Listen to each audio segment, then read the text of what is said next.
Hi everyone, welcome to episode 6 of Chatter Overflow. I'm Jess, this is FC, and today we are talking about the impact of digital technology on society with a kind of security angle. Yeah. So thanks for joining us. Yeah, so I think what we need to do is maybe pick some technologies that we think have impacted society and talk about them, right? So I could easily pick stuff like mobile phones. Good one, or yes. Huge. GPS. Especially smartphones. Yeah, smartphones. With GPS. Yeah. Computers, really. Yeah. Laptops. Yeah. Anything like that. They're all digital mediums that have changed or shaped society for good or bad. Yes. We won't get into that. But I think they all fundamentally come from an invention that is just, I think, one of the biggest things to happen to humans since maybe fire. Okay. Right? Yeah. And that invention is the transistor, right? Without transistors, we wouldn't have anything pretty much how we have it today, right? So for those of you that don't know, a transistor is basically a digital switch, right? So it's like a light switch, you can turn it on and off. But with a transistor, instead of physically flicking a switch, you're turning electricity on and off, and that allows you to turn other electronics on and off. So with that, you can then build logic gates for doing things, and with that, you can perform calculations, and therefore you can make computers, digital computers. You should explain what a logic gate is. That's probably for another series or another episode, to be honest. Okay. Because it's a large subject that I think isn't really around the societal impact. That's more of a technology within the technology that we're talking about. I'm taking us off on a tangent. Yes. Sorry. So with transistors, we wouldn't have basically computers, digital computers that we have now. We had them before transistors, but they were big and bulky. They were the size of a house. You're not going to be finding a mobile phone that isn't in a box if you don't have transistors.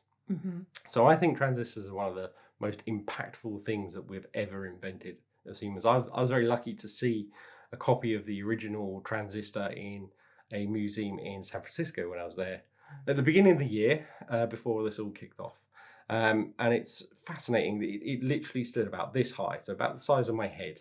And we've reduced them down in size so much you can fit millions and millions of them on a computer chip now. And because of that, because of the size, how they've shrunk, they use less power, they use less things and resources. You get more power in a square inch, but also you're using less power than you were before. And that allows you to do all sorts of interesting things. And one of those things is you can put those computers into more devices, right? So we have computers in almost everything, right? They're in your fridge, they're in your washing machine, they're in your phone. Like, you'd be hard pressed to look around a room and not find 10 things that have computers in them somewhere. And that means that we're now moving into the age of IoT devices, right? Yeah. IoT devices are basically just smart devices, right? Devices that have a computer in that connect probably to the internet. Whether or not we want them to or not is not really the point, because as consumers, we don't need an internet connected toothbrush. We don't need an internet connected fridge, but the manufacturers do. Yeah, and I mean, some of Internet of Things gets a tough press when it comes to security. It does a little bit. For valid reasons.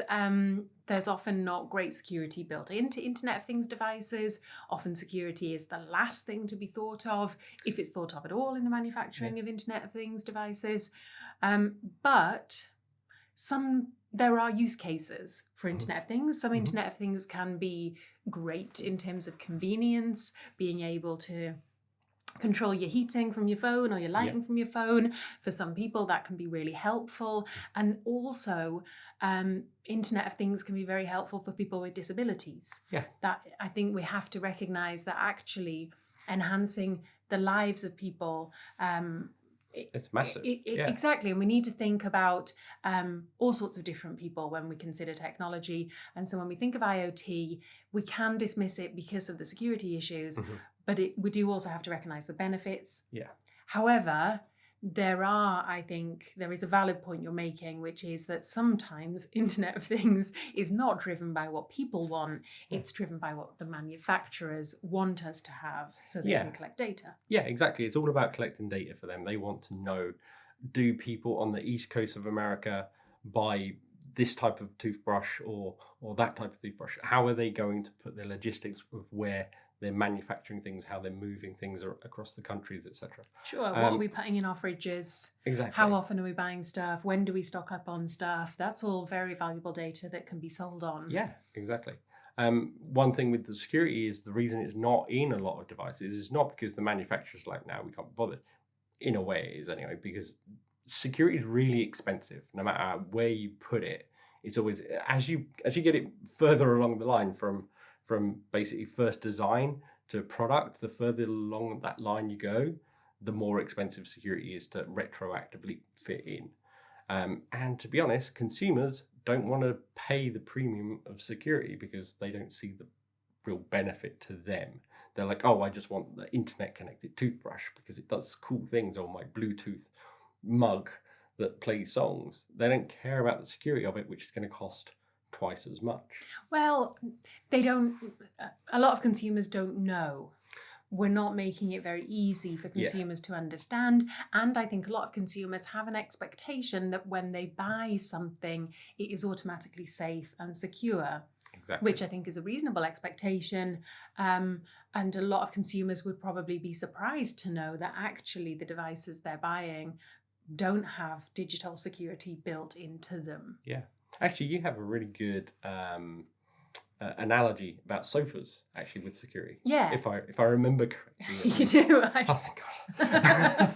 I'm really glad about that as well. So yeah, when you buy a sofa, you don't expect to get it home and to have to treat it so that it is fire resistant. Yeah. You expect, quite rightly, that when you buy a sofa, it of course is already been treated to be fire resistant. You're not putting something in your home that should make a fire worse if it happens. Yeah. But so we know that with the kind of physical goods that we buy. And so I think because of that, we expect that when we buy digital goods, that they are going to be held to the same level of safety and security. And many people, I think, are shocked to discover that that's not the case at all. We have to do a bunch of stuff that is equivalent to making sure our sofa's not going to catch fire when it comes to our phones or our listening devices or our IoT kettles. Yeah. I've always, like, probably for the last 10, 15 years, I've always wanted there to be a kind of British safety mark, kite mark thing for IoT devices that are kind of, here's a security badge, right? Yeah. Not just IoT devices. I mean, this pre-IoT really is when you buy a device, is it secure? Is it, if you buy a CCTV system, is that secure? If you buy a baby monitor, is that secure? Look for this little check mark or whatever that says this meets at least a basic understanding of security. And I think we're moving towards that. I think that will happen. But technology, and this is relevant to this discussion, technology moves so fast and has moved incredibly fast in the last 10 years. And it's very hard for society, for policy at the government level, for legislation to keep pace with that. And so what it means is that actually a lot of that stuff lags behind, and we don't end up with the structures in place that we need to keep us safe and to be able to enjoy and use this changing technology in a safe and secure way. Yeah, I think one really good little analogy of how fast technology really moves, if you don't know the history of it, is if you think about Orville Wright, inventor of the airplane, right? He invented the airplane, and he died just before the jet plane was invented, right? So he saw this massive change of like first human-powered flight to passenger planes with multiple engines for crossing the Atlantic. That's how quick aerospace changed. With the internet and technology, the guy who invented the internet is still alive, right? He does talks. He's not much older than myself, right? Which is scary. So it really rapidly changes. On a day-to-day basis, you'll see all sorts of new technologies coming out. I remember being at university, I've mentioned this before, and I was sat in a a seminar, and the lecturer came in really excited, and he's like, everyone, I found this amazing thing to help you with your research. Get your pens and papers ready, write this down. It's google.com. You've all got to go and look at Google. Like, how do you spell it again? What is it? And that's I mean, Yeah, that wasn't very long ago. Honestly, it really wasn't. Yeah, a couple of years ago, we didn't have Facebook, we didn't have Instagram or TikTok, or we might not have that soon anyway. So, speaking of the impact of digital technology on society, we should probably try and get back onto something. Where did we get to? IoT device. Yeah. Right. So IoT allows us to connect so many more things, and smaller computers allow us to put them into more and more things. And one of the biggest changes I think we're going to see as a society, and we have done very recently, is cars, smart cars. Even our car, which isn't a particularly like fancy car, can park itself, right? It can detect where a space is as you're driving along, and you just say, yes, park there, and it changes the wheel and everything, and it parks. I don't trust it. No. I have never once used it, ever. It terrifies me. Yeah, and that's weird coming from computer techie people. Security people, though. Yeah, I just don't trust it yet, anyway. Yeah, I mean, I don't trust it with other people's cars. Like, yeah, that's the trouble. I don't mind if we damage our own car. I kind of do, but not as much as if I crash into someone else's. Yeah, exactly. Because I'm like, I just didn't want to park the car myself. Just learn to drive. It's much easier. Anyway, smart cars. Sorry. So smart cars are becoming smarter. Basically, we're seeing a lot more technologies into them that allow them to make decisions and do things, to take away some of the burden from us, which is the point of technology anyway. And in society, we use technology to lessen the burden on ourselves so that we can do more productive things. And I think AI in cars is where we're really going to see a massive leap. If you can do your work on the drive to the airport, without having a driver, if you're that rich, if you can just do stuff, that gives you many more hours of productive time. Also revolutionizes, being able to move goods around cities, countries, the world, if you can suddenly have vehicles that move themselves. America already have great big lorries that transport themselves. It's quite amazing. I can't wait for the first AI-driven car crash, like, what do they call them? Oh gosh, not roller derby, destruction derby. Oh, okay. Yeah, AI driven sort of stuff like that. That'd be fascinating. But wouldn't they all just not crash into each other because they're so smart? Well, that's kind of the point, though, is to crash. Yeah, well, exactly. So, which actually brings us on to a really good question. Actually, who is liable for any crashes?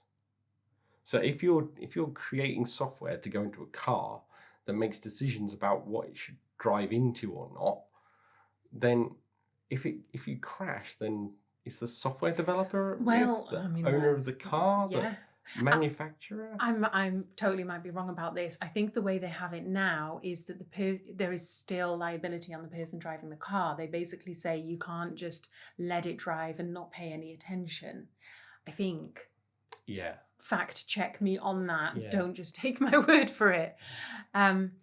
But so it sounds amazing, right? Doesn't it? It's self-driving cars, but we've just said we don't trust our car that apparently can park itself. We've never tested that. I did in the car park before we brought it. I did. Yeah, I did test it. Yeah.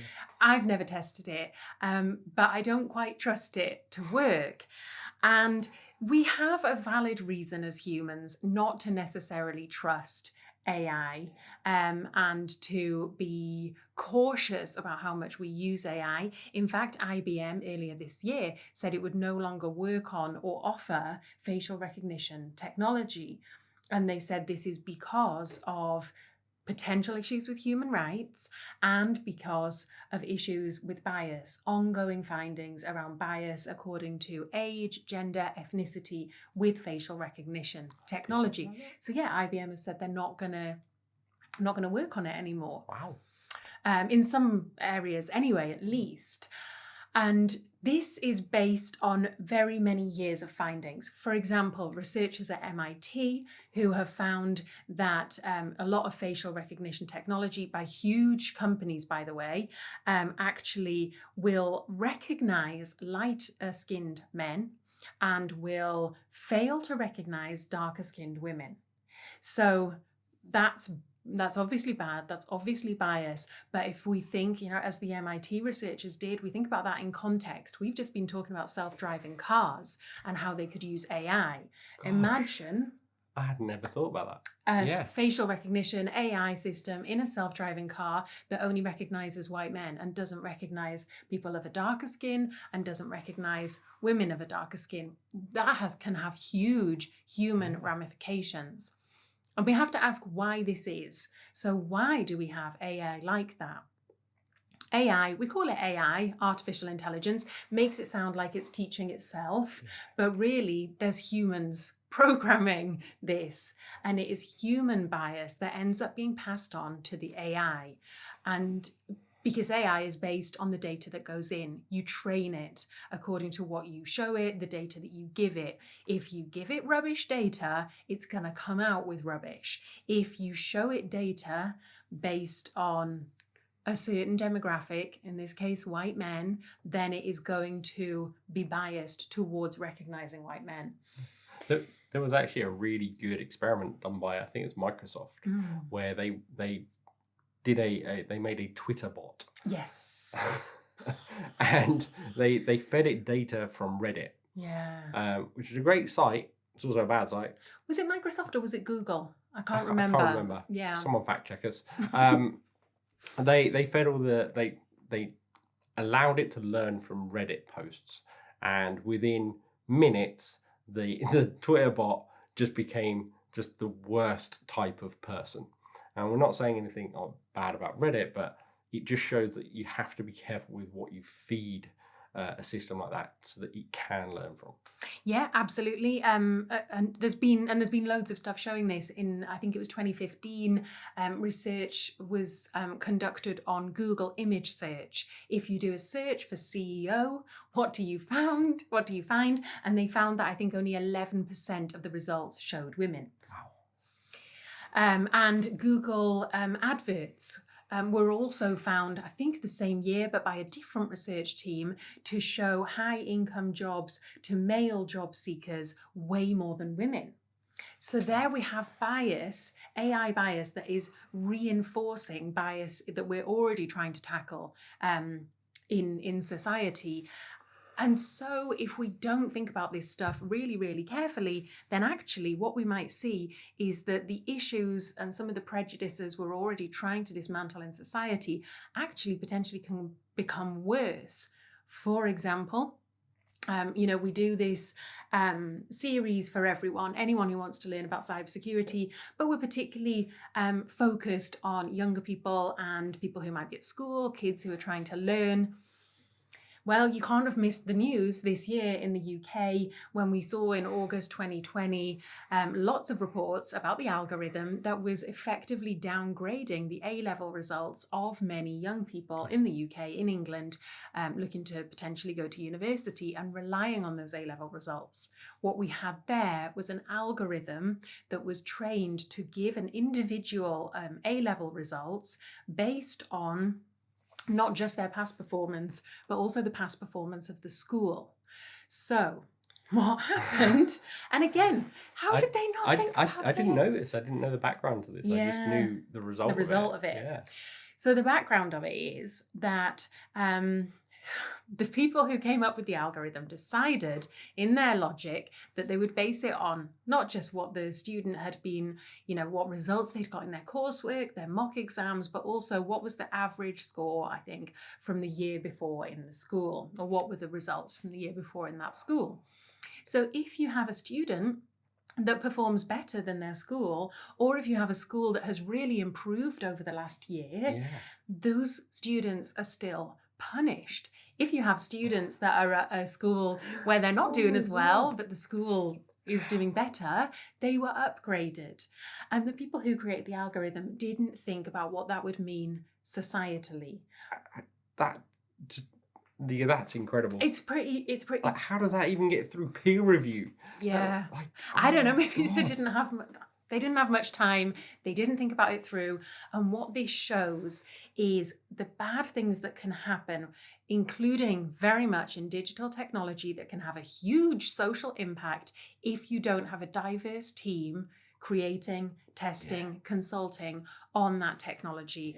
Because that's what happened. They clearly didn't have enough people from diverse backgrounds looking at that algorithm saying, hey, doesn't this mean that the privileged, wealthy schools, the kids are going to be upgraded or going to get the results they deserve, but the less privileged, less wealthy schools, where grades maybe haven't been as good as they could be in the past, you're going to lock in disadvantage to those kids. It just self-perpetuates an economic prison for those that don't have the ability to. Wow. Yeah. I did not know it was that bad. It's really I thought bad. It was just like an algorithm that kind of got things a bit wrong. I did, Didn't realise but that's fine. It's almost malicious. Yeah. Some people did quite rightly point that out of like, actually, that seems so bad that. Yeah, it feels like even if it wasn't maliciously done, it feels like they're almost culpable.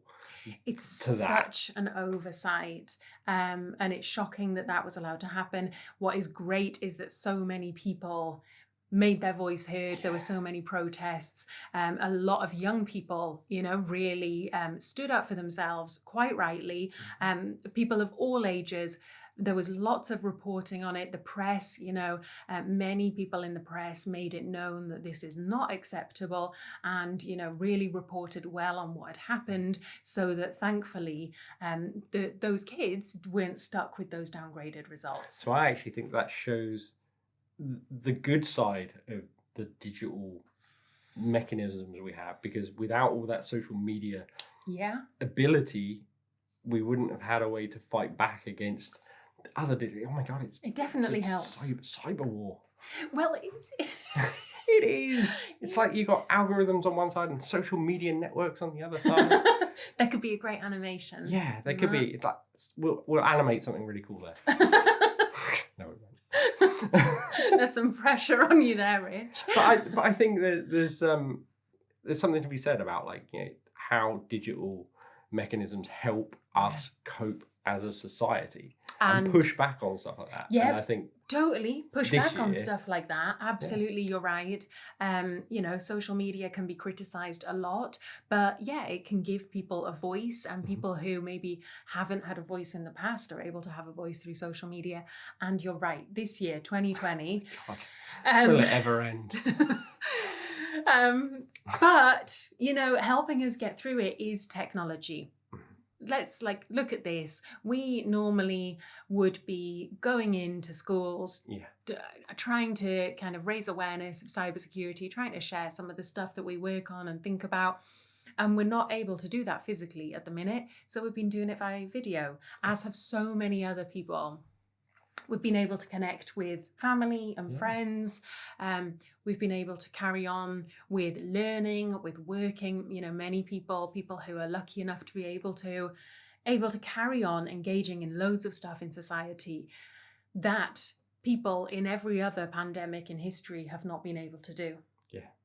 And in fact, it really helps us as a company. We mentioned just a few moments ago, Rich, who does all our video editing, does everything for us. We have a great team behind us at Sygenta, and we all work remotely, and we use digital mechanisms in order to do our work remotely. They're based all across the country, and without them, we couldn't do a lot of the stuff that we do. So true. Including these videos. So thanks very much, team. Yeah. Brilliant. Yeah, and being great at adjusting, like people in many companies adjusting to actually working remotely, and to how we function and how we have meetings and how we talk to each other and all of that stuff. Yeah, it's incredible.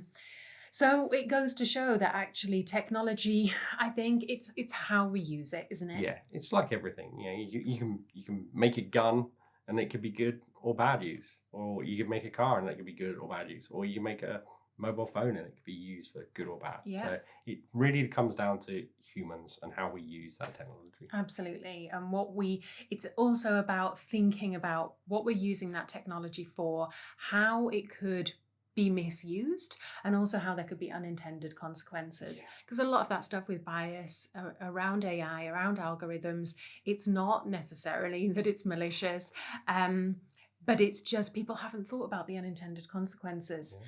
And so we need to make sure when it comes to technology, when it comes to security, that we are including people from all different areas of society, all different backgrounds, different ethnicities, different ways of thinking, to make sure that we have a strong security, privacy, and considerations around all these issues of digital technology. Yeah. Well, I think we should wrap that up there. I think we've succinctly covered that. Yeah, I think we've got to the end. Yeah, I think so. Thank you so much for watching this episode of Chatter Overflow. Thank you so much to our team, to Richard and Madeline, who do loads of stuff to make sure that these episodes are coming out and getting to you. Thanks to everyone else on the team as well for all you do. It's been great fun, as always, and we're really looking forward to bringing you more content. So keep an eye on our YouTube, on our social media channels. Check out Sagenta HQ on Twitter. Like and subscribe, as always. And if you've not had a look, I've got a book coming out, Confident Cybersecurity. It talks about all sorts of things to do with security, human, technical, and physical. There's a little bit of IoT in there. We'll put a thing here. Oh yeah, but that's it. Check it out and visit blog.sagenta.co.uk for all of our latest thoughts and thinkings.